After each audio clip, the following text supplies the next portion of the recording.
Unrivaled and how Unrivaled has nearly broken even in year 1. This is huge information, and I kind of want to talk about it. So, let's be real, guys. When Unrivaled launched, there's a lot of folks that were side-eyeing it and being like, I'm looking at these league promises. I don't know if y'all can keep this up, right? It's the lavish salaries of the players, primetime TV spots, elite players that were going to participate in this thing, a luxury facility, lots of stuff was touted around Unrivaled. A lot of stuff that sounded great on paper, but the question hanging over everyone's head was, how realistic is this? And can you keep this up? Now we have our first answer, and it's better than expected. Unrivaled almost broke even in its first year, according to league commissioner Mickey Lawler. The league was closer to profitability than a lot of people, myself, even realized. She said, we almost broke even in the first year. She gave an interview to Front Office Sports and Annie Constable of Front Office Sports. And also, guys, Annie Constable, the reporter who was the reporter for the Chicago Sun-Times, the one who was the Sky reporter, the one who was breaking all the news around the Sky and around everything that was happening in the WNBA. She left the Sun-Times, I don't know, a month ago? No, a couple weeks ago, I think now. And she took a job at Front Office Sports. She's going to be reporting about women's sports in general and like the business of women's sports. So she is still covering women's basketball, which is great. But it looks like she won't only be reporting about women's basketball. She'll be reporting about just about everything when it comes to women's sports. But she did write an article specifically about Unrivaled. And that this is the article that I'm really referencing in this stream. So I'll link the article in the comments below if y'all want to actually read it. I actually do highly recommend you read it. It's a not long read, I would say. So I'm gonna put it in the chat real quick. But that's where she went. Right? There was a lot of question marks about where in the world is she gonna go. But yeah, she went to Front Office Sports and that's the thing there. Anyway, guys, if y'all are having issues with the sound, it is not me. It is YouTube. Please leave out, come back in, and it should work for you just fine, okay? All right, leave out, come back in. Thank you. And hopefully eventually YouTube fixes whatever this issue is. It's crazy. Anyway, let's go back to the numbers for Unrivaled and the fact that they almost were able to draw profitability. Shout out to Kentucky Rick. Kentucky Rick, Kentucky Rick is doing his thing. Says, got merch, Quita does. Yes, go to QLSapparel.com. All right, thank you. Thank you, Kentucky Rick. All right, anyway, it's impressive for any new league to say that they are almost at profitability, especially in year 1, let alone for a league that is player funded, self-owned by the players, right? And they're building stuff from the ground. And they're also just creating a space for women's sports. Because women's sports, a lot of times, often gets not the best amenities, right? But Unrivaled is a league that did not just survive in their first year. They thrived. They pulled in $27 million in revenue in year 1. And a large part of that was fueled by the deals that they had, right? They had a major deal with TNT Sports. They had a whole bunch of sponsors. They had a lot of investors that have invested in this company. And they had sales for merch that cleared 7 figures. Wild. 7 figures in merch sales. It's kind of awesome. But here's the deal. It wasn't just about merch sales. It was also about viewership. So some people will listen to the numbers I'm about to say and will think, oh, that's terrible. It's actually not for women's sports, specifically for a brand new product. Let's go through it. All right. Unrivaled regular season and playoffs averaged around 221,000 viewers on TNT and truTV. The season total reached about 11.9 million unique viewers. The one-on-one tournament finals drew a peak of 398,000 1,000 viewers. And the championship game between Rose BC and Vinyl BC, which was during, I believe it was, wasn't this during the, it was during it was an NCAA thing that was happening around the same time. But anyway, that averaged 364,000 viewers. All of these numbers were record-breaking numbers for TNT Sports for women's basketball, because they didn't really air women's basketball until this year, so it wasn't that hard to become the get record-breaking numbers for TNT, because they don't really, that's not really what they do. That's what it was. Thank you, Tulip. It was bracket day on the day of the championship. It was bracket reveal day, and so that was not a good day and a good time for when that championship game was. I ended up, I believe I was live streaming the reveal show while the game was happening, and it wasn't great at all. But despite that, a lot of people still did watch, and we saw the 10 most watched women's basketball games ever on TNT happen during Unrivaled. And we also saw them get the 10 most streamed women's hoops games on Max. So, that's cool. Here's the deal. The league did not just start, right? They started in January, ended in March. They didn't just show up. They showed out, and fans noticed. Unrivaled is something that ended up being bigger than what people thought. And to think, it was created by two players, Nafisa Collier and Brianna Stewart.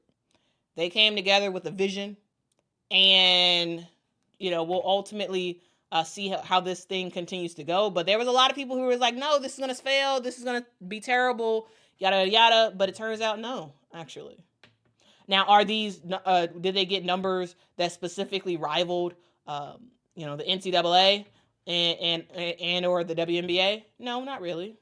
But these numbers are good, considering this is the first year they're doing this, and considering this is a brand new product with a brand new concept that hadn't been proven.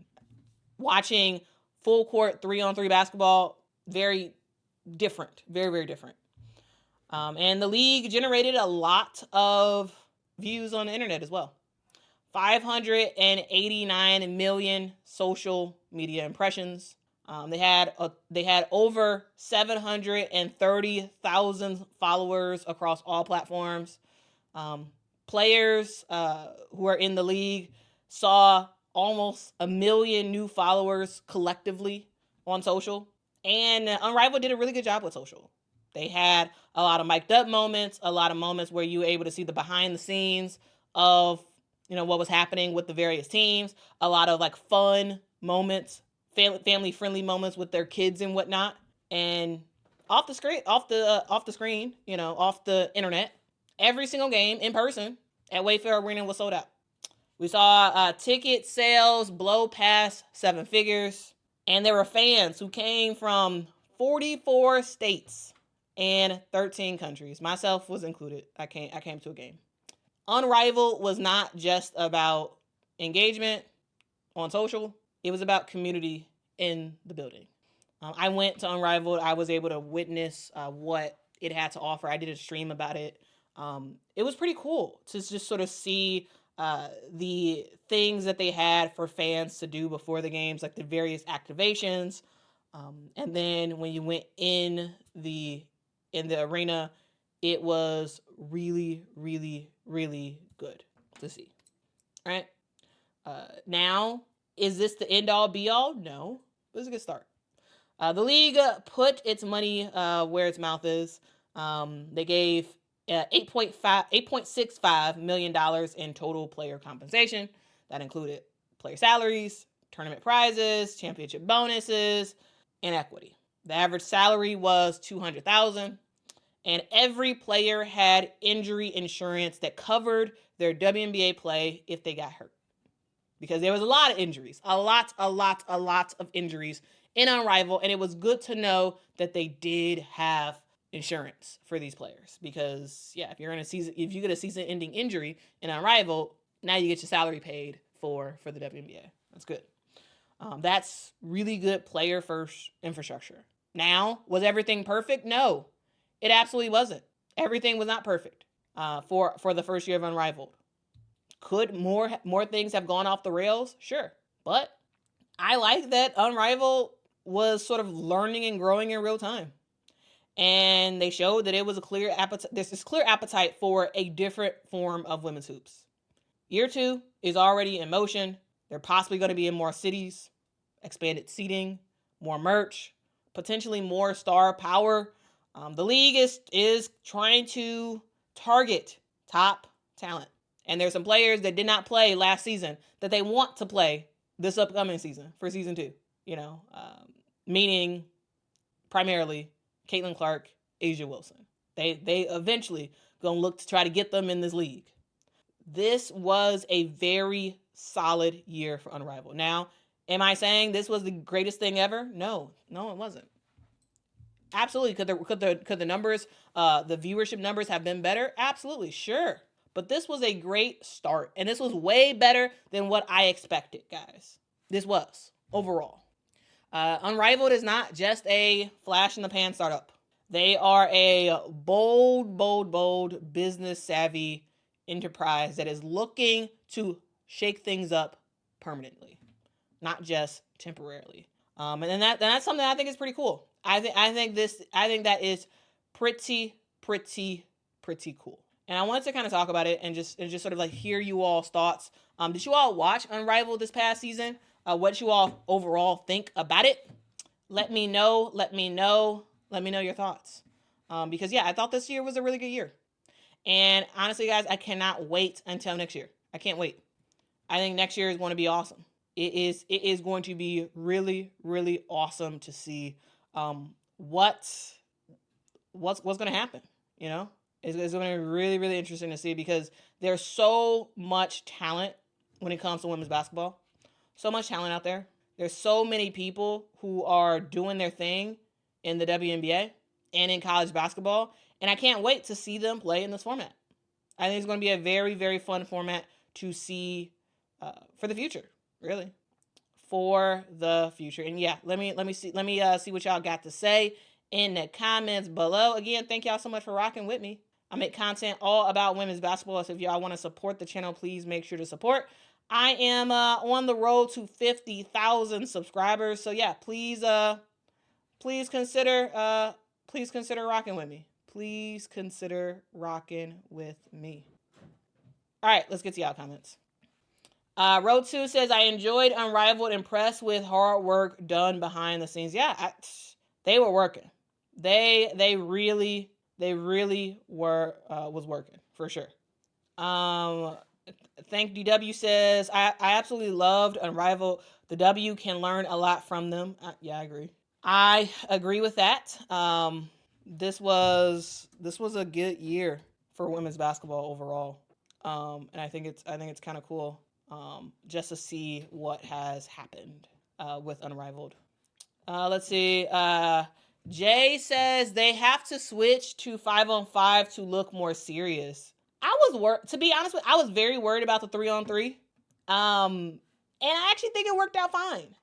Now, does it lead to some erratic play at times? Yes. But I think it's pretty cool. I think it's a pretty cool concept that if Unrivaled can continue to do this for the next couple of years, honestly, we may see a NBA equivalent to this. Now, of course, there is the Big Three. The Big Three does exist. And shout out to Ice Cube and what he's doing on that front. But that's 3-on-3 half court, right? That's 3-on-3 half court. And this is 3-on-3 full court. Now, is it a modified court? Yes, modified court. But yeah, it's something to note. It is something to note. All right. Let's see. Sakim says they need to invite college players to boost popularity. I mean, they already have. Flage, Juju, and Paige already locked in for future contracts. Jay says Nafisa and Stewie built a solid base. The league was entertaining and engaging. Facts. J-Dub says, I watched and really enjoyed it. Loved the social media engagement and the showing of all players to show them more as people and basketball players. Big shout out to the relief players. Yes. Yes. That's for sure. Cliff says, Chelsea Gray was putting skill on display. Facts. Yeah, Chelsea Gray, she was back in her bag. She was back in her bag. She was back in her bag. And she had been, it's kind of like, she was like, I've been gone so long, y'all almost forgot what I had. Because like she got a bag. She totally got a bag. Nancy says, this league exposed those who don't have all-around skills. Facts. All was exposed this year in Unrivaled. I totally agree with that. Yes, I think you're absolutely right. Because 3-on-3, you can't hide. And that's the thing I love the most. You saw who really, really had talent. You saw it. And who was really, really versatile. There's some players who are great at 5-on-5. Spectacular. Because they can, when they get tired, they can kind of hide out in the corner a little bit on offense. And they can kind of figure out ways to hide. But 3-on-3, full court, you can't hide. You cannot hide at all. And then that 1-on-1 tournament showed it even more. Because some of the players I expected to do well did not do well. And players I did not expect, like Aaliyah Edwards, who has an all-around game. And to be honest with you, I did not appreciate Aaliyah Edwards' game fully. Like, of course, I watched her at UConn. Like, she was great. I watched her in her rookie season. Like, she showed a lot of promises. But when I tell you, this 3-on-3 was huge for Aaliyah Edwards. I was like, wow. Aaliyah Edwards, I feel bad. I was kind of sleeping on you a little bit. I did not know you were this good. I didn't know, but now I know. Now I know because all was exposed and it was shown that you were legit. A legit all-around freaking player. And I loved it. I love to see it. And it also just shows some people that, oh man, maybe you're not really a legit all-around player. There was some stuff. So I absolutely loved it. Jigen, thanks so much for the super chat, says, I would love to see Paige versus Caitlyn in the 1-on-1 format in Unrivaled. I would love to see it too. I think that'd be so fun.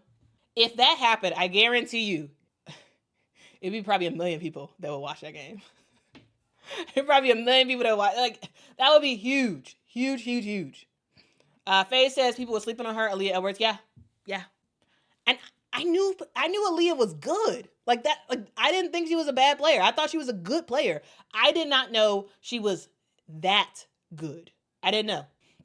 So I thought that was pretty cool. Rotu says the 3-on-3 showed who all say they got game. I think that made some players milk those injuries. Facts, yeah. I do think that this 3-on-3 winded players way more than they expected. I think this was way more grueling than players expected, and I do think to a small extent, some players like, well, you know what? I'm gonna really take my time. I'm gonna really take my time getting back because it's a lot. It's a lot. It is a whole lot. Facts, Valerie. Yeah, Valerie says Angel Reese also showed her toughness against vets. She showed heart. Here's the deal. While Aaliyah Edwards really surprised me in some ways because I didn't know she was that good that this fast. Angel Reese showed me exactly who I thought Angel Reese was. A lot of people try to say all this stuff about Angel and try to downplay her as a player. But Angel Reese is a straight up dog on the court. She is someone who absolutely holds her own against vets. She did that in the WNBA season. We saw it. I mean, I watch all the Sky games. So I saw it last year during the WNBA season. And there were people, I saw it in college, right? And going into Unrivaled, there was a lot of people that was like, see, she's about to get exposed. She's not very good and blah, blah, blah, blah, blah. No. Angel Reese showed y'all that she is still that girl. That's what she showed. She is someone who can be a point forward type of player. She showed that she can absolutely bang with the best players in the world. Angel Reese held her own against Nafisa Collier. Angel Reese held her own against Breanna Stewart. Yeah, so I was not surprised at all by what Angel did. I wasn't surprised. W.S. Judah says, Quita, you didn't know Aaliyah Edwards was good, but you called Caden Samuels great. Question mark, come on, Quita, LOL. Context is key. WS. Context is key. And saying that Caden Samuels is a great player, I am talking about not on the UConn level great, mid-major great. There is a difference, in my opinion. There's a difference between levels, all right? Caden Samuels is a mid-major player who was on UConn. Not necessarily a good fit for that, right? Aaliyah Edwards was a really good player for UConn. Fit the system really well. A really good player when it comes to just her all around game. And in her rookie season in WNBA, I thought she played well. She's good. And in Unrivaled, it could be that it's probably because I didn't watch every single game of Aaliyah Edwards. I didn't. Now I watched every single game of Angel because she played for the Sky. And so, it could be that, I probably watched like maybe close to half or something like that, probably, for Aaliyah Edwards for the Mystics. But, I just didn't see her as good as she actually was. So anyway, hopefully that makes sense. Like there's levels to when I talk about certain stuff, and so the context in when I'm talking about something matters a lot. All right. So I may say someone is good, and I may say someone is fantastic. I may say someone is great. It depends on the context in which I'm saying it. Someone can be a fantastic player at a certain level and basic at another level. You know what I'm saying? Anyway. Let's get to another super chat. Thank you so much, Felicia. Whoa, thank you so much, Felicia, for the super chat. Salute to you. Says, I loved Unrivaled. They promoted the players equally. The players got one-on-one training to improve their skills. People did take it seriously. Angel rocked. Yeah, facts. Yeah, I mean, I think you're right. This is a legit league, and the way they handled things was great. Their social media people were fantastic. I don't know who they were, but whoever they were, they should have got a raise for this year, and hopefully they're back for next year. I thought they did a really good job. I thought they did a really, really good job. A really, really, really good job. Jay, I disagree. Is saying that you don't need a basketball IQ or any kind of bag to play in 3-on-3 full court. Just run. It's just cardio. I don't agree with that. It's not. It's not just to play it right. It's not just cardio, because 3-on-3, the court, and also on a smaller full court, the court is small, and so you have to figure out ways to cut to the basket. Like, you have to do a lot of screen and roll action. You have to figure out ways to get open and get good looks. There's way less mismatches when it comes to 3-on-3. Full court 3-on-3. Now, yes, sure. If you're just it can just be cardio, but to be done right is not just cardio. To be done right is what, in my opinion, way more strategic. It's harder, but sure. Have I seen guys at the park, when I was younger, play 3-on-3 and it literally is just cardio because they don't know what they're doing. They just running. Sure, absolutely, but done right. Is not. It's a lot of strategy. Because again, 3-on-3, smaller court. Not only do you got to run down there and do something, you have to figure out a way to get the ball in the basket. Everybody's guarded. The court is smaller. You have to figure out, you do this screen and then this screen and then someone cuts, and you have to run plays. You have to run real plays. So yeah, I disagree that it's just cardio. Sure. Anything can be just cardio if you don't play it right. Sports fan says, I enjoyed Unrivaled and look forward to next season. This format is grueling and requires skill and stamina. Facts. Yeah. And I really like the fourth quarter. I really, really like the fourth quarter. And yes, Cliff reminds us again that it's not for everybody. You don't like it, don't watch. Yes. I think that's something that's something to know. That like not everything is for everybody. Not everything is for everybody. And it's okay.